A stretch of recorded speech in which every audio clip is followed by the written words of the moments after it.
There's a crazy date bug that's going to happen in the year 2038. Some clocks on computers are going to go back to the year 1901, and this episode will explain why.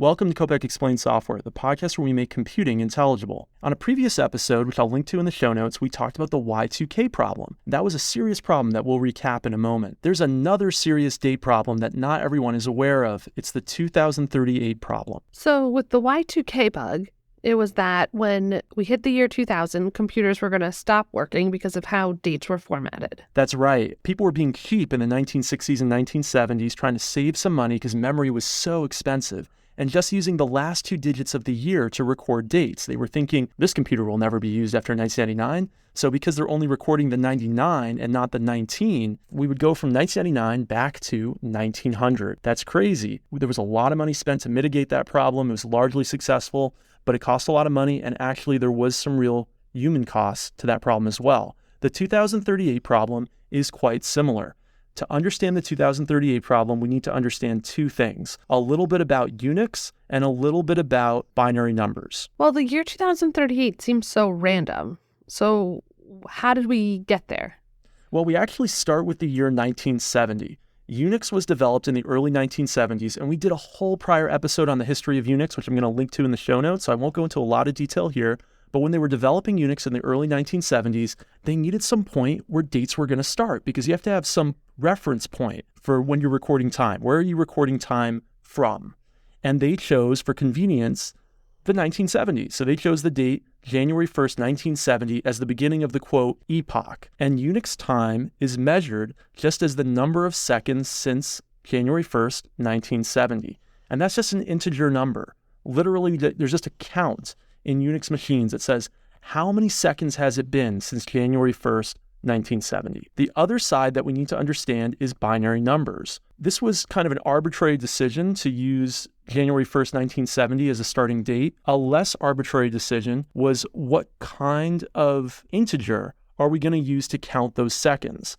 And most systems that Unix was being developed for were 32-bit systems. So they decided, let's use what's called a signed 32-bit number. In a signed number, we use the first bit for detecting whether it's a negative number or a positive number. And we use the rest of the bits for the actual quantity. So we have 31 bits to work with. I'm not going to go into the details of how binary works or powers of 2, but you can listen to a previous episode, again, one I'll link to in the show notes, on what is a byte if you want to find out more about that. But basically, with a signed 32-bit number, we have 2 to the 31st possible seconds or numbers to use, either positively or negatively.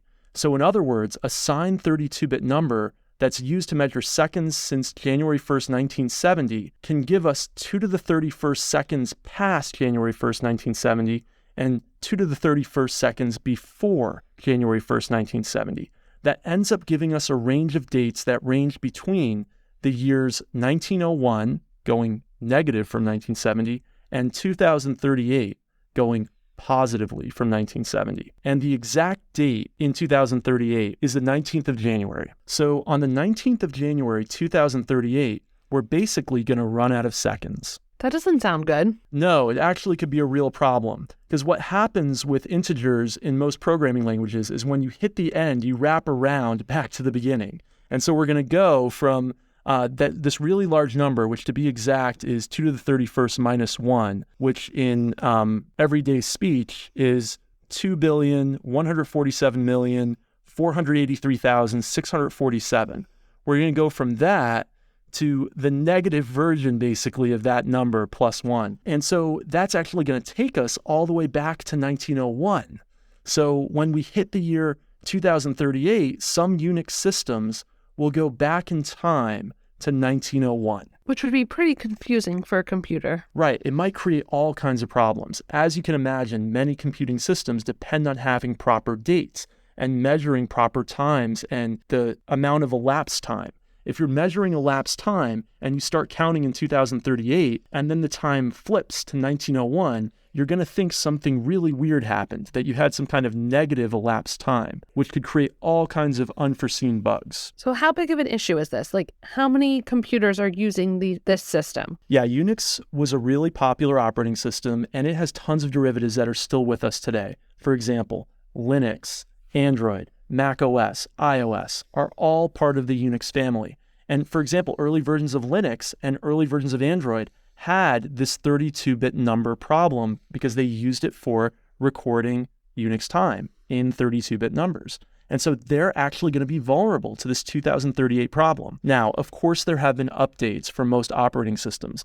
And in fact, this has been a problem in programming languages and databases as well. For example, early versions of the Ruby programming language and the MySQL database system are also vulnerable to the 2038 problem. But later versions with updates have replaced these 32-bit numbers with 64-bit numbers. With a 64-bit number, we'll basically never run out of seconds. We'll have billions and billions and billions of seconds to go, which will take us actually so many billions that we'll have actually billions of years. So 64-bit numbers totally immune to any kind of date problems. And most older systems, programming languages, databases have all been updated now to use 64-bit numbers.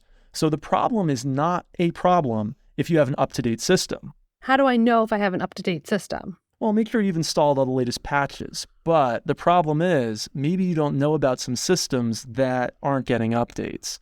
For example, there's a lot of embedded systems that run Unix derivatives and use Unix time. You can think about maybe a microcontroller that's in the anti-lock brake systems of an older car. So you're saying that the car could crash or something? But we don't know exactly what these bugs will cause because we don't have the code to all these various different systems. There are medical systems. You can think about an embedded medical system that was implanted in the 80s or the 90s and never updated and maybe was using Unix time. And just like with the Y2K problem, people were working in the 70s. They thought nobody will still be using this computer in the year 2000. And with some of these embedded Unix systems, people were thinking, nobody will still be using this computer in the year 2038, so they weren't even worrying about it.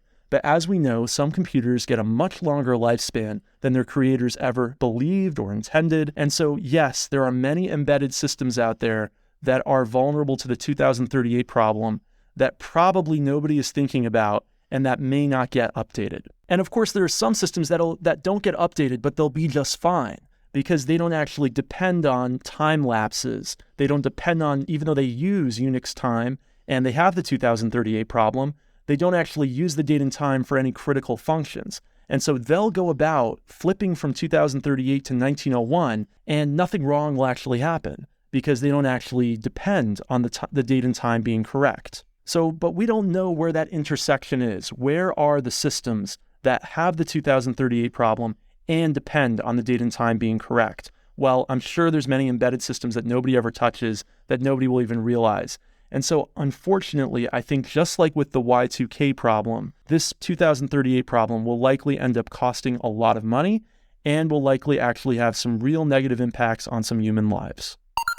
Thanks for listening to us this week. Rebecca, how can people get in touch with us on Twitter? We're at Kopec Explains, KOPECEXPLAINS. Thanks for listening, and we'll see you in 2 weeks. Bye.